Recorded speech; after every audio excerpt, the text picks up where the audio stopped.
Vous êtes sur le point de découvrir quelque chose que les saints ont le plus redouté de révéler, quelque chose que saint Thomas d'Aquin a vu de ses propres yeux spirituels et qui a changé pour toujours la manière dont il percevait la vie, la mort et ce qui existe au-delà du voile qui sépare ce monde du prochain. Que contemple toute âme dans les derniers instants avant de quitter ce corps? Que verront vos yeux mortels quand tout autour commencera à se désagréger?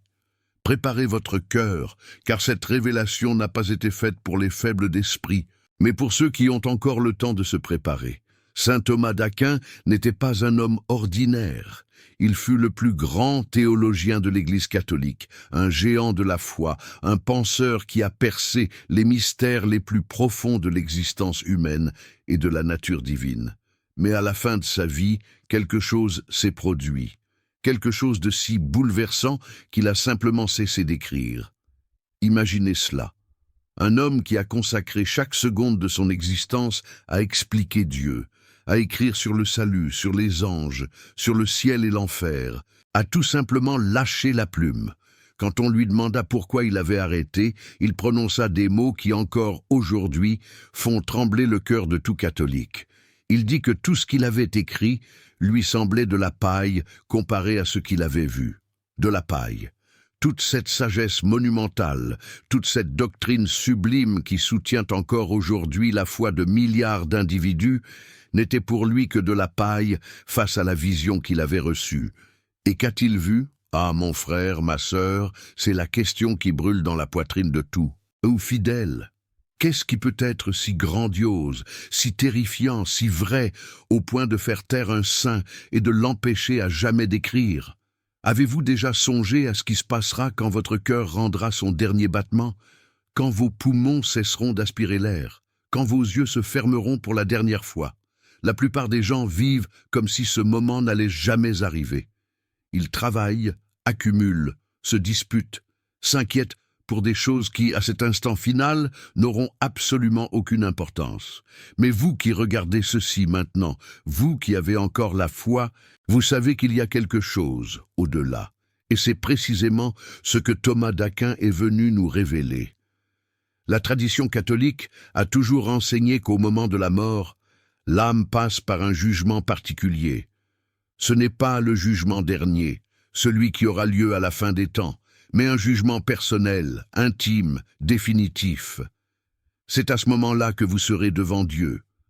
Non pas de manière abstraite, non pas de manière symbolique, mais de manière réelle, concrète, absolue.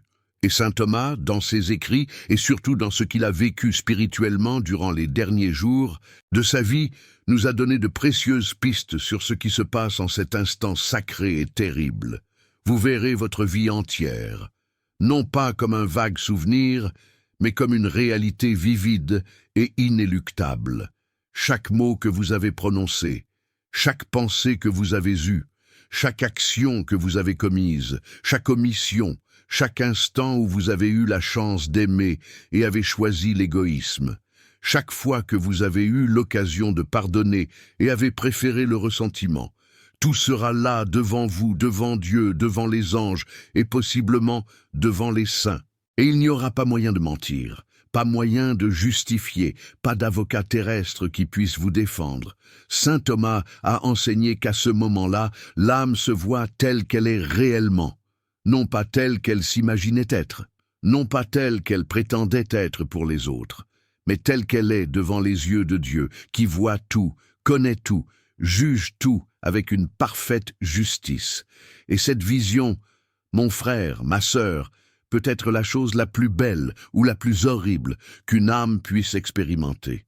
Si vous avez vécu en état de grâce, si vous avez recherché la sainteté même imparfaite, si vous vous êtes sincèrement repenti de vos péchés et les avez confessés avec un cœur contrit, cette vision sera d'une paix indicible. Vous verrez que, malgré toutes vos faiblesses, Dieu a été à vos côtés. Vous verrez chaque instant où la grâce divine vous a soutenu, vous a protégé, vous a guidé. Vous verrez le visage du Christ, non pas comme une image, mais comme une présence réelle et aimante qui vous étreint et vous dit « Bienvenue, bon et fidèle serviteur ». Vous verrez la très sainte Vierge Marie, celle qui a intercédé pour vous depuis le jour de votre baptême. Vous verrez votre ange gardien, celui qui vous a protégé de tant de dangers que vous n'imaginez même pas. Et vous ressentirez une joie si profonde qu'aucune félicité terrestre ne peut même commencer à s'y comparer.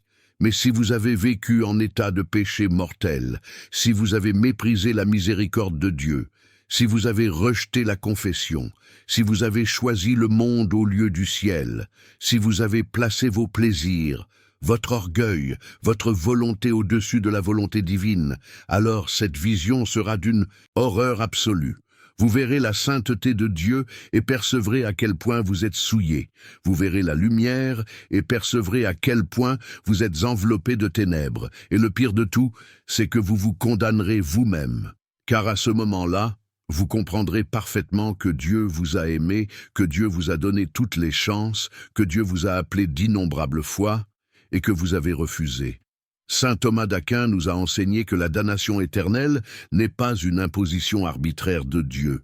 C'est un choix de l'âme elle-même qui, devant la lumière divine, perçoit qu'elle ne peut supporter cette lumière parce qu'elle s'est attachée aux ténèbres. C'est comme quelqu'un qui a vécu toute sa vie dans une caverne obscure et qui, en sortant au soleil de midi, ne peut ouvrir les yeux. Mais tandis qu'ici sur terre il y a encore le temps de s'habituer à la lumière, après la mort, cette possibilité n'existe plus. Et voici la grande terreur que saint Thomas a vue et qui l'a fait cesser d'écrire. Il a vu combien d'âmes marchaient vers cette damnation. Il a vu combien de personnes vivent leur vie complètement inconsciente du danger réel et présent qu'elles courent.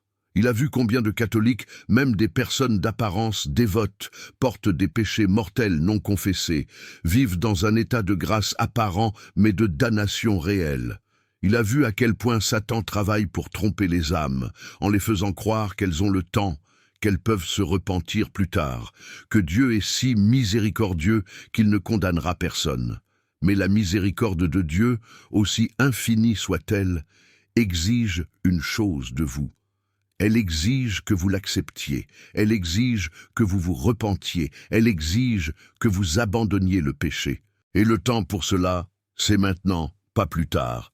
Pas sur votre lit de mort, quand vous pourriez ne pas avoir conscience, quand vous pourriez ne pas avoir la présence d'un prêtre, quand vous pourriez ne pas avoir la force de faire un acte de contrition parfaite. Vous qui m'écoutez maintenant, vous qui respirez encore, qui pensez encore, qui pouvez encore changer, vous tenez entre vos mains un trésor que beaucoup d'âmes donneraient n'importe quoi pour retrouver.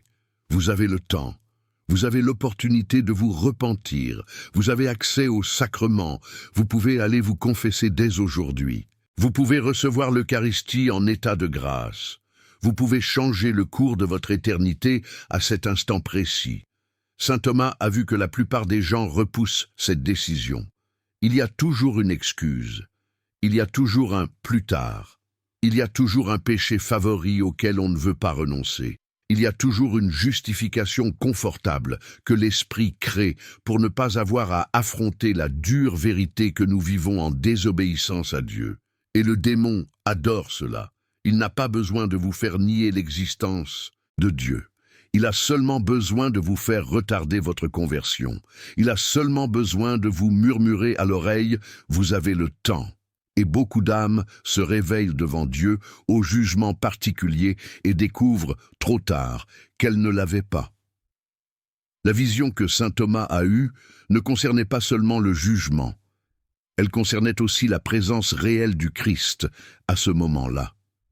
Le Christ ne sera pas distant, comme un juge froid dans un tribunal. Le Christ sera là devant vous, avec les marques des clous à ses mains et à ses pieds, avec la plaie à son côté, vous montrant le prix qu'il a payé pour votre salut. Et il vous regardera avec un amour infini et une tristesse infinie si vous l'avez rejeté. Imaginez le cœur du Christ devant une âme qu'il a tant aimée, pour laquelle il a versé tout son sang, et qui, malgré tout, a choisi le péché. La Sainte Vierge sera également présente. Elle, qui a intercédé pour vous durant toute votre vie, sera là. Et si vous l'avez honorée, si vous avez récité le rosaire, Si vous lui avez fait confiance, elle sera votre avocate, la plus puissante. Mais si vous l'avez méprisée, si vous vous êtes moqué de la dévotion mariale, si vous avez préféré les hérésies protestantes qui nient son rôle de médiatrice de toutes les grâces, vous ressentirez la douleur d'avoir rejeté la propre mère que Dieu vous a donnée. Saint Thomas a également compris que dans cette vision finale, vous verrez toutes les conséquences de vos actes. Pas seulement ce que vous avez fait, mais ce que votre action a causé dans la vie d'autres personnes. Chaque scandale que vous avez donné, chaque âme que vous avez éloignée de Dieu par votre mauvais exemple, chaque personne qui aurait pu se convertir si vous aviez été un véritable chrétien, mais qui s'est perdue parce que votre témoignage fut celui de l'hypocrisie. Ce poids, mon frère, ma sœur, est quelque chose que peu considèrent de leur vivant. Mais devant Dieu, vous répondrez non seulement de vos péchés, mais aussi des âmes que vous avez entraînées avec vous. Et voici une autre vérité que saint Thomas a clairement vue.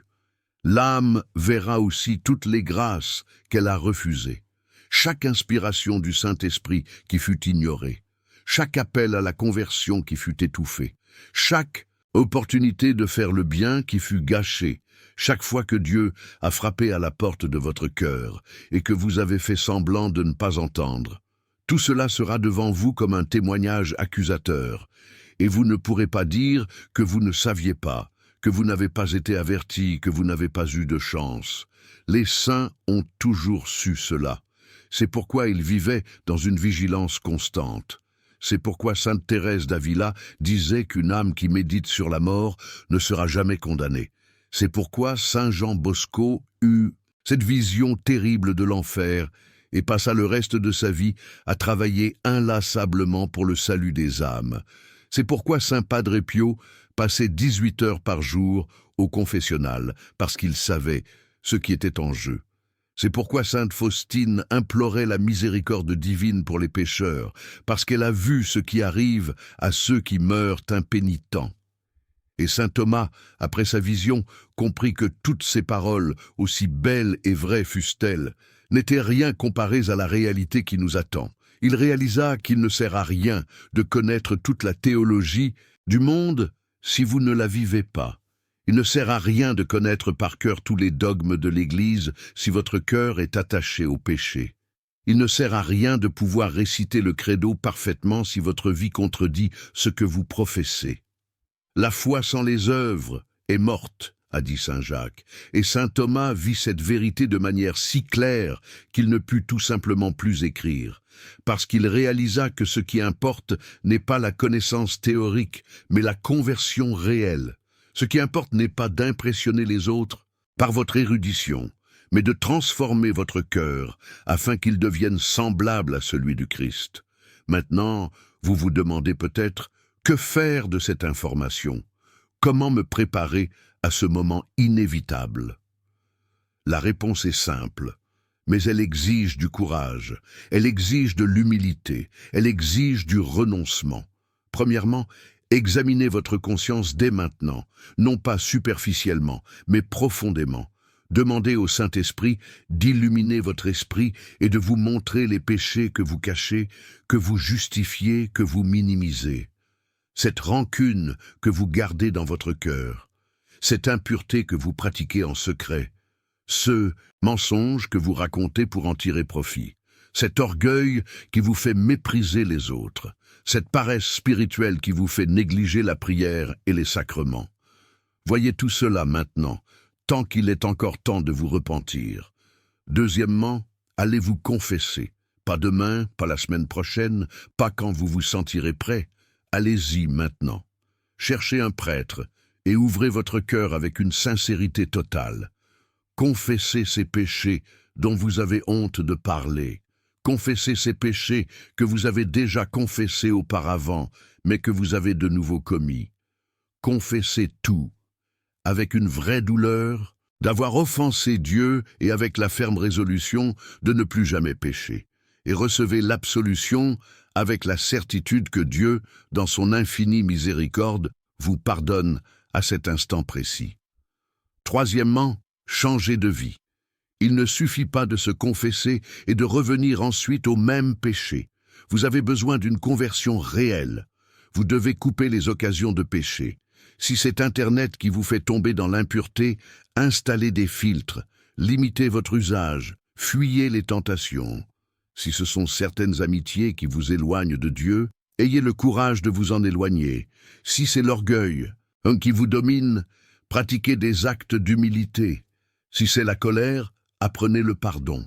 Quel que soit votre péché habituel, déclarez-lui la guerre avec l'aide de la grâce divine. Quatrièmement, fortifiez votre vie spirituelle. Récitez le rosaire tous les jours, méditez sur les vérités éternelles, lisez la vie des saints, participez à la Sainte Messe avec dévotion, recevez l'Eucharistie fréquemment, mais toujours en état de grâce.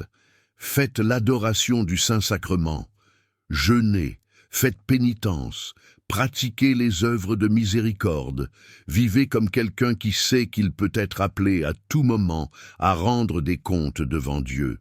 Et cinquièmement, évangélisez, partagez cette vérité avec les personnes que vous aimez. Ne laissez pas vos proches, vos amis, vos connaissances marcher vers la perdition dans l'ignorance. Avec charité, avec patience, mais avec fermeté, parlez-leur de la réalité de la mort, du jugement, du ciel et de l'enfer. Vous pouvez être l'instrument que Dieu utilise pour sauver une âme. Et sauver une âme vaut plus que de conquérir le monde entier. Saint Thomas d'Aquin passa les derniers mois de sa vie dans un profond recueillement spirituel. Il n'était ni déprimé, ni désespéré. Il était absorbé dans la contemplation de ce qu'il avait vu. Il se préparait à la rencontre définitive avec Dieu, et quand la mort arriva enfin pour lui, il était prêt. Il reçut les derniers sacrements avec une dévotion émouvante. Il fit sa profession de foi.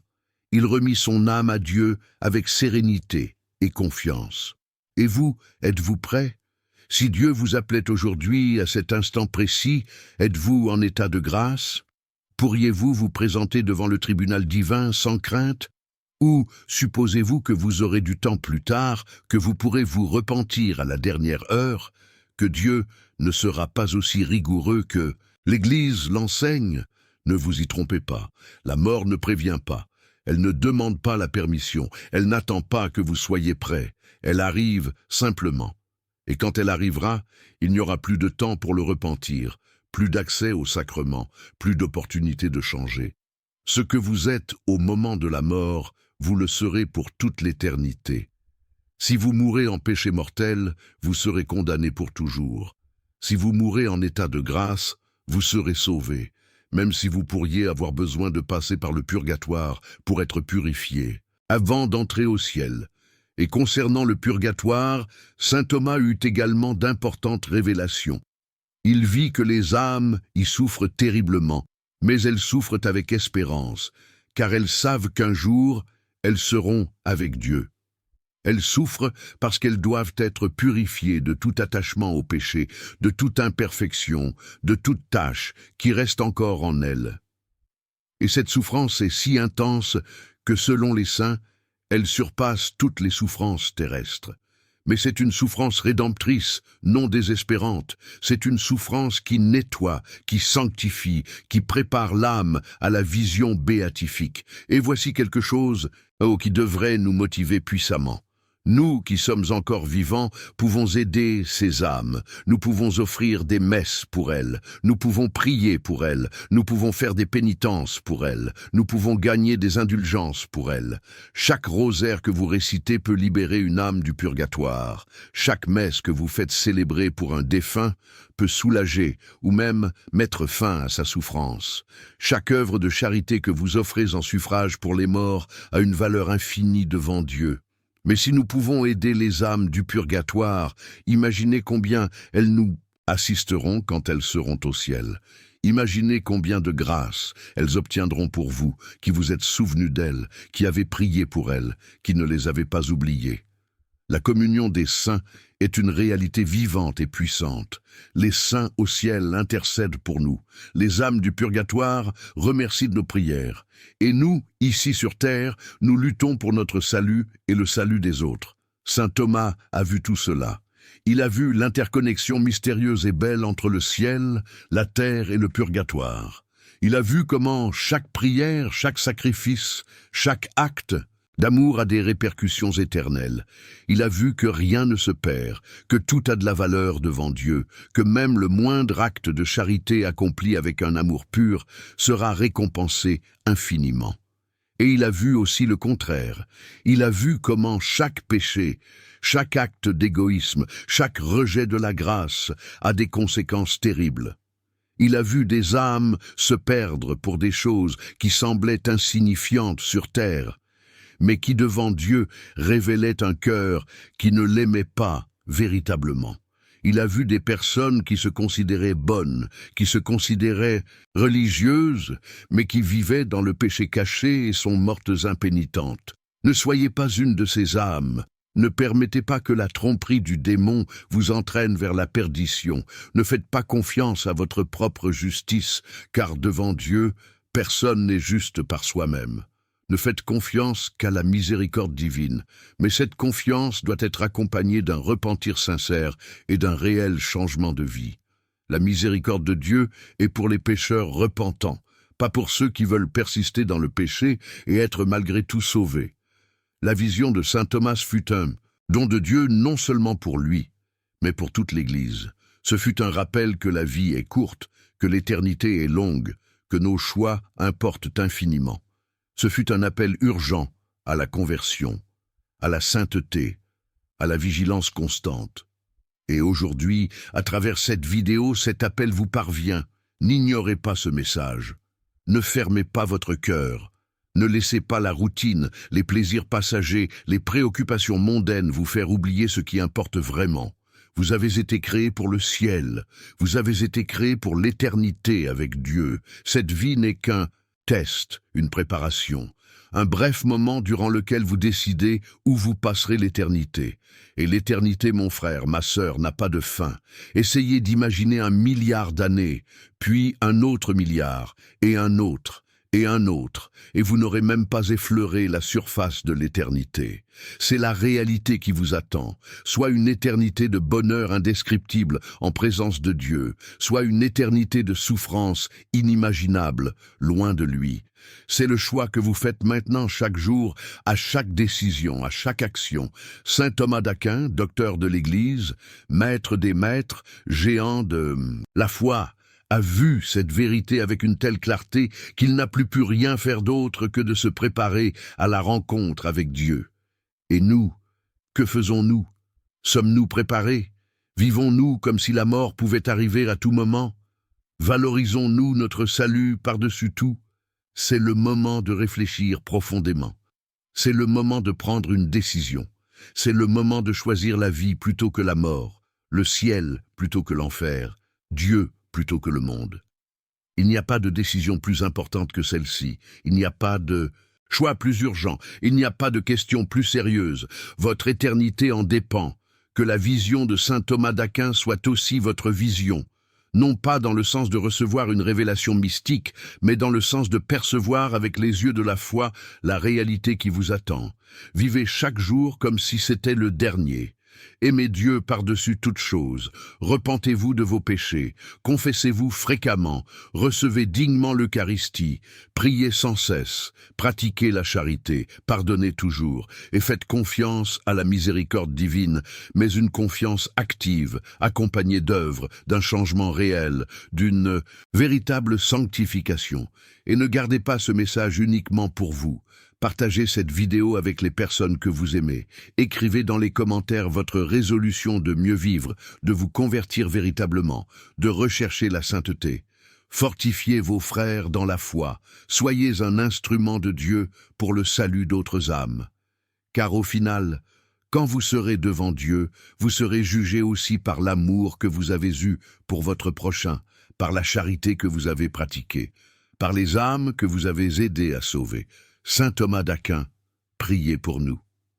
Très Sainte Marie, Mère de l'Église et notre Mère, intercédez pour nous. Tous les saints et saintes de Dieu, aidez-nous dans cette marche. Et vous, qui avez regardé jusqu'ici, que votre cœur ait été touché, que votre âme ait été éveillée, que votre vie soit transformée, car c'est la volonté de Dieu pour vous. C'est la raison pour laquelle vous êtes vivant maintenant, pour vous sauver et pour aider les autres à se sauver. Ne manquez pas notre prochaine vidéo qui apparaît sur votre écran en ce moment même. Cliquez sur la vignette et découvrez une révélation encore plus profonde sur les mystères de la foi que tout catholique doit connaître.